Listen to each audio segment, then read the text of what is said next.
훔쳐간 내 구두.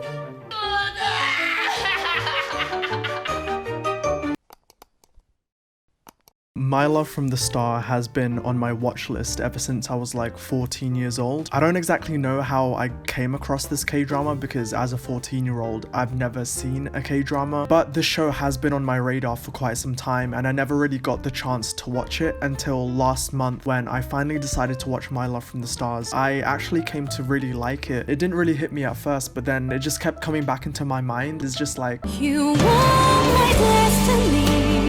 I just wanted to sort of sit down and make a video about this. This isn't technically a review because it's more of a casual discussion type of thing.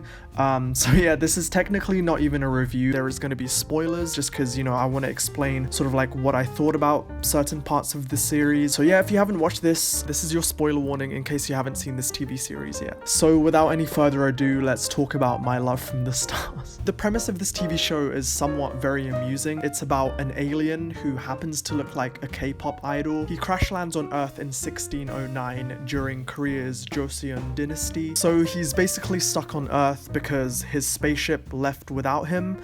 For some reason, he's lived on this Earth for several thousands of years because as an alien, time works differently in his planet and he doesn't age. So he's looked the same ever since Korea's medieval age. So at this point, we're no longer in the Joseon dynasty. We're in modern day Seoul. It's a beautiful metropolitan city and we have this alien who is pretending to be a human. There's obviously some romantic subplots because, you know, it's a K-drama, so you can't really have a K-drama without a romantic subplot. The romance sort of takes place between him and a celebrity called Chong-sunny. Oh, by the way, I forgot to mention the alien's name is Do-min-jun. There's a couple of elements which I really came to like about this TV series, and the character Chong-sunny, she is actually one of the best parts about this TV series, and let me explain why. So the first reason why I really like this TV series is because of the characters. I especially noticed that there's some really good character development throughout the series, especially with this character Chong-sunny. At the beginning of the series, she's like this celebrity who's only self-obsessed with her online persona. She gets into quite a lot of controversies and scandals, and she's not the most likable character. In fact, I thought that she was detestable. I really hated this character. Basically, the coffee scene.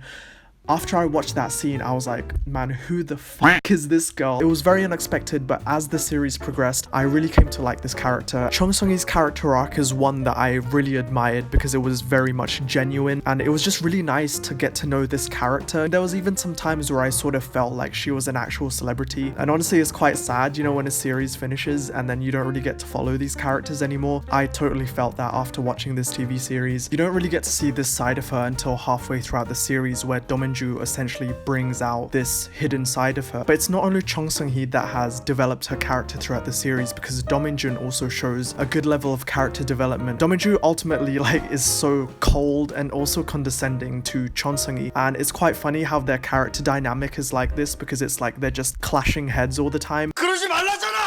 But deep down, you can just see how these characters really care for each other, so it was really heartwarming to see that. Do-min-jun sort of has this inner conflict inside of him, because as he starts to show feelings for Chong Seung-hee, he knows that he can't be with her because he's an alien. At some point, he has to go back to his planet. Even making physical contact with Chong Seung-hee or with other humans, he starts to become really ill. Every time they kiss, he gets a cold. Like, he actually cannot physically love this woman. It's so frustrating because when you're watching this, you just want them to be together, because obviously Do-min-jun is an alien. He has never sort of got romantic involvement with another person, except for that whole sort of situation where he saves the child and they have feelings for one another, but that didn't go so well. That's actually something I wanted to talk about later on in the video, so keep that in mind.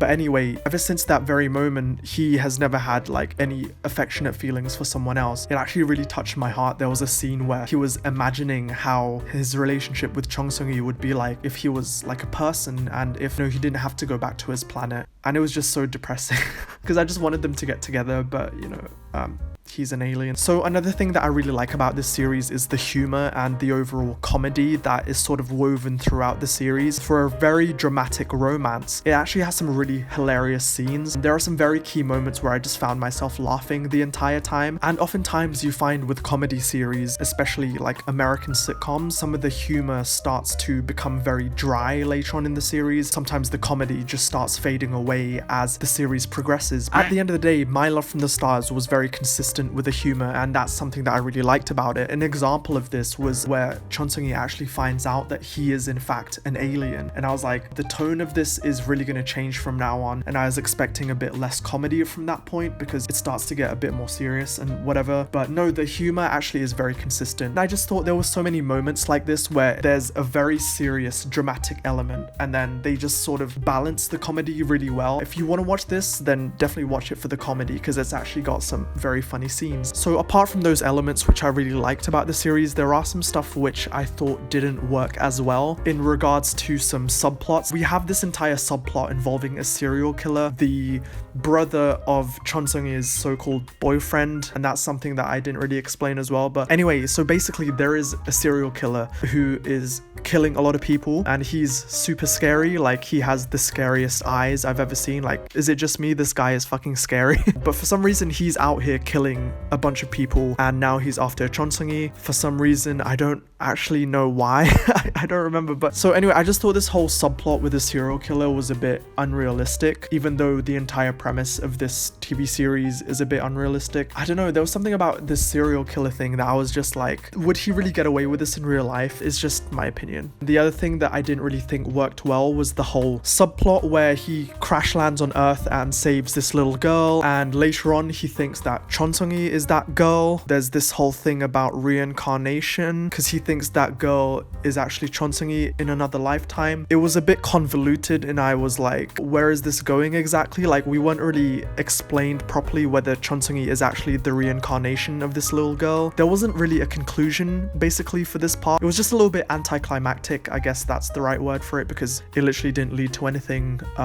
So yeah, but apart from those minor details, I honestly did really like this series, and it is my first K-drama, and I'm not even like a fan of K-dramas, but I feel like I should sort of start watching things outside my comfort zone. So I'll probably watch a couple more K-dramas after this. But if you guys have any suggestions of things to watch, give me some suggestions down in the comments. I would totally appreciate that. So as I said before, this wasn't even technically a review, it was more of just like a casual discussion. But if you guys liked it, let me know down below in the comments and I'll do more videos like this. But yeah, thanks again for watching another video, guys, and I'll see you in the next one. Peace.